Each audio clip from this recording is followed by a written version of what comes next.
Hello student. तो बेटा हम जो हमारा जो चैप्टर है पावर शेयरिंग इस इससे पहले वीडियो में मैंने आपको पावर शेयरिंग के बारे में बताया था और हमने दो एग्जाम्पल लिए थे। दोनों बहुत छोटी कंट्रीज़ हैं, बेल्जियम और श्रीलंका का। आपने उसमें पढ़ा था कि ये छोटी कंट्री होते हुए भी, इनकी पॉपुलेशन कम होते हुए भी वहाँ पे बहुत सारी क्या थी, डिफरेंसेस हैं। ठीक है, चाहे वो लैंग्वेज को लेके हो, चाहे वो रिलीजन को लेके हो। ठीक है, अब हमारा जो अगला टॉपिक है हमारे पास वो है मेजोटेरेनिज्म इन श्रीलंका। ठीक है, सबसे पहले तो मैं बात करूंगी कि मेजोटेरियनिज्म क्या होता है। तो मेजोटेरियनिज्म क्या होता है, वो होता है कि जब क्या है, जो मेजॉरिटी कम्युनिटी होती है, जब वो अपनी ही विल को इम्पोज करती है माइनॉरिटी कम्युनिटी पे। ठीक है, तो उसको मेजोटेरियनिज्म कहा जाता है। ठीक है, Sri Lanka emerge an independent country in 1948। जो श्रीलंका है वो इमर्ज हुआ एज ए इंडिपेंडेंट नेशन के रूप में 1948 में। ठीक है, the leader of the Sinhala community sought to secure dominance over government. अब जो सिन्हाला, क्योंकि गवर्नमेंट किसकी बनी, सिन्हाला की बनी, तो सिन्हाला जो थे उन्होंने डोमिनेंस करना शुरू कर दिया, गवर्नमेंट में उनका डोमिनेंस था। By virtual of their majority, उन्होंने अपना फ़ायदा लिया अपनी मेजॉरिटी का।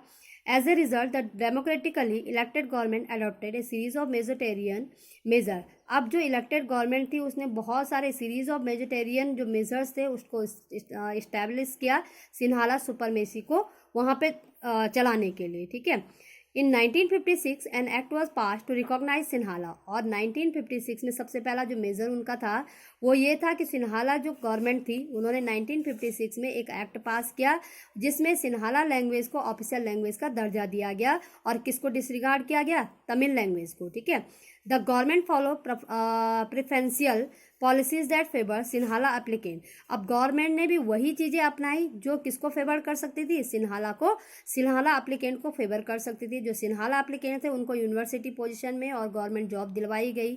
A new constitution stipulated that the state self protect and foster Buddhism. नया जो कॉन्स्टिट्यूशन था उसको इस तरह से बनाया गया कि जिससे कि अधिकांश जो लोग हैं वो बुद्धिज्म को फेवर कर सके।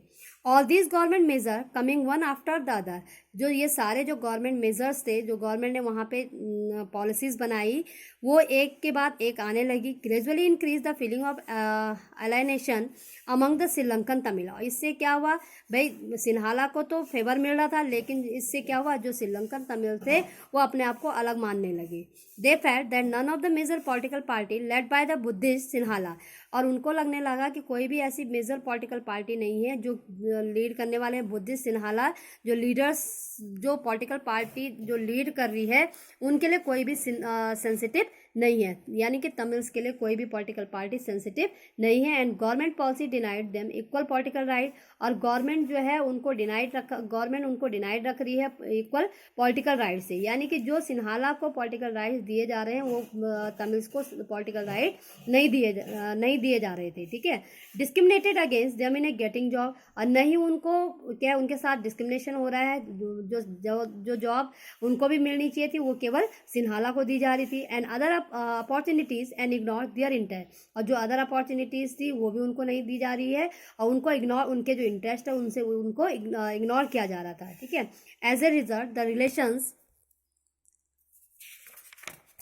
इसका रिजल्ट ये हुआ कि जो रिलेशंस थे, ठीक है, between the Sinhala and Tamil communities stand over time. इन दोनों के बीच के जो रिलेशन थे, सिन्हाला के बीच के और तमिल के बीच के जो रिलेशन थे वो और भी टाइम आने वाले समय में जो थे वो और भी खराब हो गए। ठीक है, the Sri Lankan Tamil launch parties. अब जो श्रीलंकन तमिल्स थे, जब उन्होंने देखा कि भाई उनको तो गवर्नमेंट कोई किसी भी चीज़ में फेवर नहीं कर रही है, तो उन्होंने क्या करना शुरू कर दिया, उन्होंने अपनी पॉलिटिकल पार्टी बनाना शुरू किया and struggle for the recognisation of Tamil. और अपनी पहचान के लिए लड़ाई लड़ने लगे एज एन ऑफिशियल लैंग्वेज। उन्होंने कहा कि भाई जिस तरह से जो सिन्हाला लैंग्वेज है उसको ऑफिशियल लैंग्वेज बनाया गया है, उसी तरह से जो तमिल लैंग्वेज है उसको भी ऑफिशियल लैंग्वेज का दर्जा दिया जाए। For recognise autonomy and equality of opportunity. और उनकी ये भी मांग थी कि उनको इक्वालिटी भी दी जाए, अपॉर्चुनिटी, उनको इक्वल अपॉर्चुनिटी दी जाए। ठीक है, इन सिक्योरिंग एजुकेशन एंड जॉब, यानी जो सिन्हाला को एजुकेशन दी जा रही है, जो जॉब उनको दी जा रही है, वैसे ही अपॉर्चुनिटी किसको भी दी जाए, तमिल्स को भी दी जाए। इसलिए उन्होंने स्ट्रगल करना शुरू कर दिया अपने राइट्स के लिए। But their demand for more autonomy to provinces populated by the Tamils was repeatedly denied. ठीक है, लेकिन उनकी जो मांग थी, उनकी जो मांगे थी, उनका जो स्ट्रगल था उस पर किसी ने भी ध्यान नहीं दिया, और जो सिन्हाला थे लगातार उनको डिनाई कर रहे थे, ठीक है। By 1980 several political organisations were formed.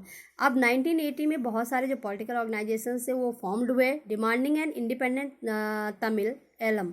अब उन्होंने क्या किया, जब उन्होंने देखा कि भाई लगातार जो सिन्हाला है उनकी बात पे कोई गौर नहीं कर रहे हैं, तो उन्होंने क्या किया, जो पॉलिटिकल ऑर्गेनाइजेशंस बनाई और किसकी मांग की, अलग से अपने स्टेट, यानी कि उन्होंने कहा कि हमें भी अपना स्टेट अलग दिया जाए, ठीक है, यानी जो तमिल एलम है वो दिया जाए in northern and eastern part of Sri Lanka. कहाँ पे, नॉर्दर्न और ईस्टर्न पार्ट ऑफ श्रीलंका में, ठीक है। ये किसकी मांगे थी, ये किसकी मांगे थी, ये तमिल्स की मांगे थी। The distrust between the two communities turn into wide spread conflict. अब दोनों कम्युनिटीज़ के बीच में श्रीलंकन सिन्हाला के बीच, सिन्हाला और जो तमिल्स थे, इन दोनों के बीच का जो ट्रस्ट था वो अब नहीं रह चुका था, और लगातार इनके बीच में क्या बढ़ने लगा, कॉन्फ्लिक्ट बढ़ने लगा। It soon turn into a civil war. और इसका रिजल्ट ये हुआ कि श्रीलंका में क्या हुआ, सिविल वार हुआ। सिविल वार आप जानते हैं क्या होता है, सिविल वार होता है विद इन कंट्री, यानी अपनी कंट्री के लोग जब आपस में ही वॉर करते हैं उसको कहते हैं सिविल वॉर, ठीक है। As a result thousand of people of both the communities have been killed. अब इसका रिजल्ट ये होता है बेटा, जब वॉर होता है कहीं भी तो जो लड़ाई लड़ने वाला होता है उसका तो उसका भी नुकसान होता है, जिसके साथ लड़ाई की जाती है उसका भी नुकसान होता है। तो दोनों कम्युनिटीज के बहुत सारे लोग मारे गए, ठीक है। Many families were force to leave the country. बहुत सारी जो फैमिलीज थी उनको फोर्स किया गया है कि वो कंट्री को छोड़ के चले जाएं। As refugees and many more lose their livelihood. और बहुत सारे लोगों का जो जीवन जीने का जो जरिया था उनसे छीन लिया गया, ठीक है। अब है आपने देखा होगा कि इससे पहले आपने इकोनॉमिक्स में पढ़ा होगा कि भाई आपने देखा जो इंडेक्स थी उसमें श्रीलंका जो था एक्सीलेंट उसका रिकॉर्ड था हर चीज़ में, ठीक है, चाहे वो एजुकेशन में हो चाहे वो हेल्थ में हो, वो इंडिया से आगे था।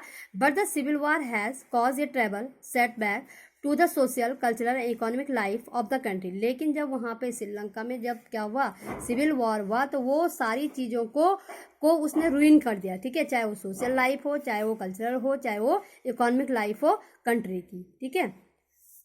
Thank you.